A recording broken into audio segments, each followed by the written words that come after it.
for the most part, in the 80s and 90s, we all looked like that, like what we all look like. Surprisingly like them.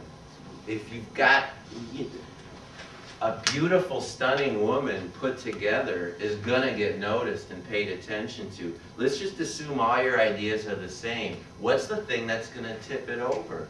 It's gonna be your panache, it's gonna be your emotional honesty, it's gonna be your looks.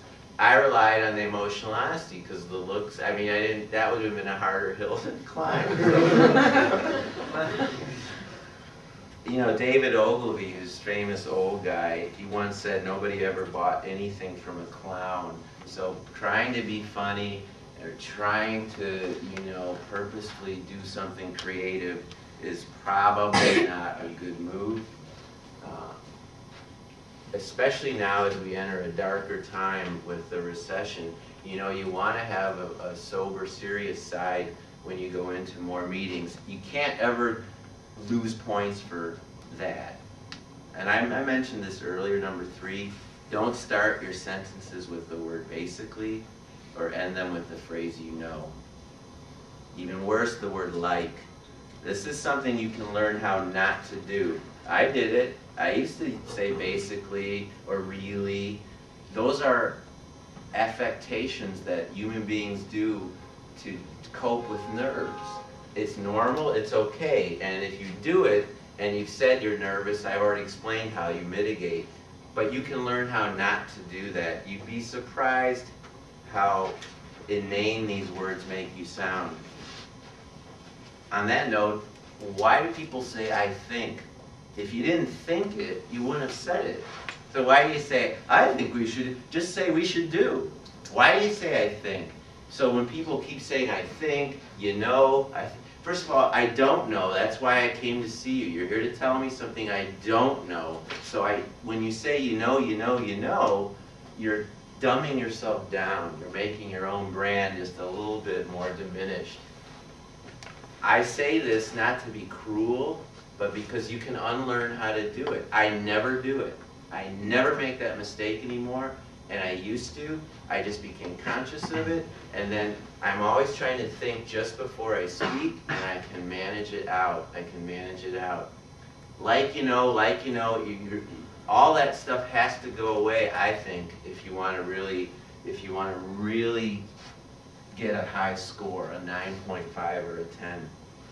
This business about being funny, great if you can, but not if you can't. Do not try to be funny. Talked about this, you either are or you're not.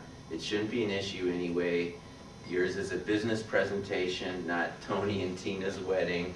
Besides, a competent straight man is just as good as the humorous big personality. And you see that all the time, all the time. It might even be better. If we didn't think Dan Draper was this deep, intense thinker, I mean, that's what draws you to him, not the quips and I mean, he's got it all, frankly, but that deepness is something, if you can do that, it's better than just being light on your feet. It really is, especially if you're asking for $2.5 million to make 3 commercials and build a website. It's real good if you seem like it's the doctor thing. People want their doctors to be, they don't want a clown. I mean, they want a serious person who's going to fix what ails them. They want someone who's going to fix their brand, get it competing and winning against all odds.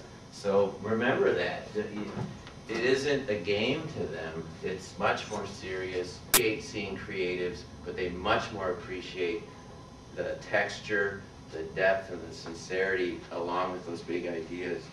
Passion is good if it's properly directed. Be passionate not only about your work, but what your work can do for your client. Remember, I've said this, the quickest way for you to become rich and famous is for them to become rich and famous. You say should imply this, that the reason you're here is to help them be. This is what Crispin Porter, that's their philosophy. They're going to make you that in their credentials. They're doing it for their clients. They know that if they can make this brand, let's say Burger King, for example, cocktail party discussions all over America, that they've won. So they don't measure their success on how many hamburgers are being sold. It's how the product, service, whatever it is. And clients are lining up for that. And even though sometimes it doesn't work, if hamburgers sold, making somebody famous, making somebody rich is really what it's all about. The CMO wants to be the star too. CMO, the star of his company. The way the chief marketing officer becomes the star is if he buys the right campaign. That campaign runs, say, wow, your agency did a great job. They come up and say, you did a great job. And so if you make that guy a hero, the client, you're going to become a hero. It seems obvious, but most people don't get that for a long, long time. And if they don't get it, they won't get in. Turn the page here. You know, all clients want results. Give it to them. Talk like this thing is going to deliver results. Not that it's funny as hell, or it's really, really cool, or it's going to be results. There's no way to prove it, but there's millions of ways to sound like you can hedge your bet there. I mentioned it before, do not be defensive. Don't be defensive in class here. Don't be defensive anywhere along your career path. I already said it's kind of more vulgar than the anal retentive account guy. And if you're scruffy and you're belligerent, I mean, how far does that look and that demean anywhere? Why would it work here? You know, so don't be that person. Never force a client, as number 7, into anything. Some of these are more important in a few years, some of them right away. But never force a client into something.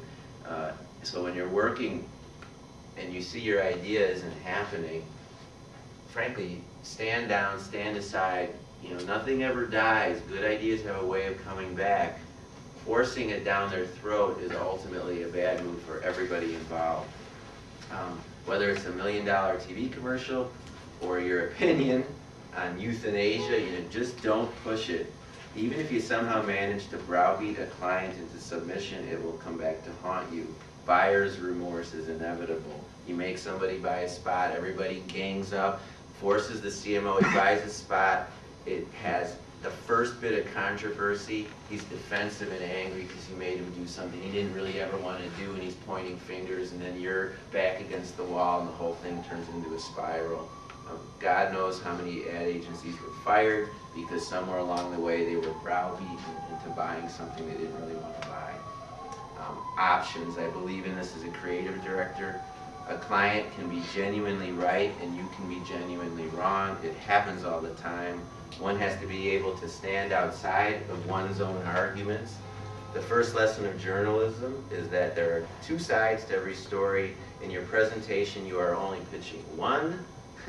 You don't need to give other scenarios equal time. Just be cognizant that they exist. There's always another way to skin a cat. Yours is not the only way. You need to be open-minded about that. On that note, when selling ideas, I am a firm believer in what?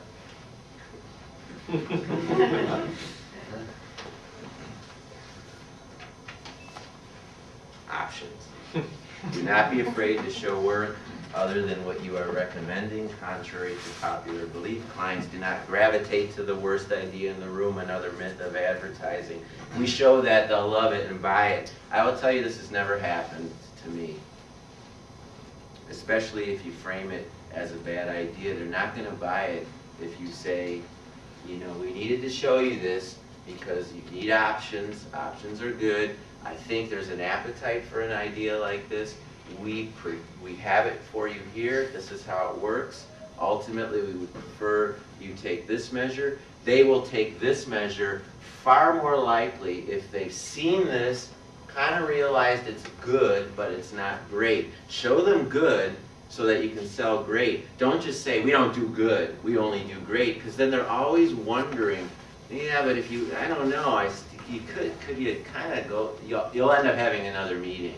If you just try to sell great without good, you'll end up having another meeting where you got to go back, do what they sort of secretly want, and then come back and sell this. That could happen, but why waste time? Just get those options there and in front of them.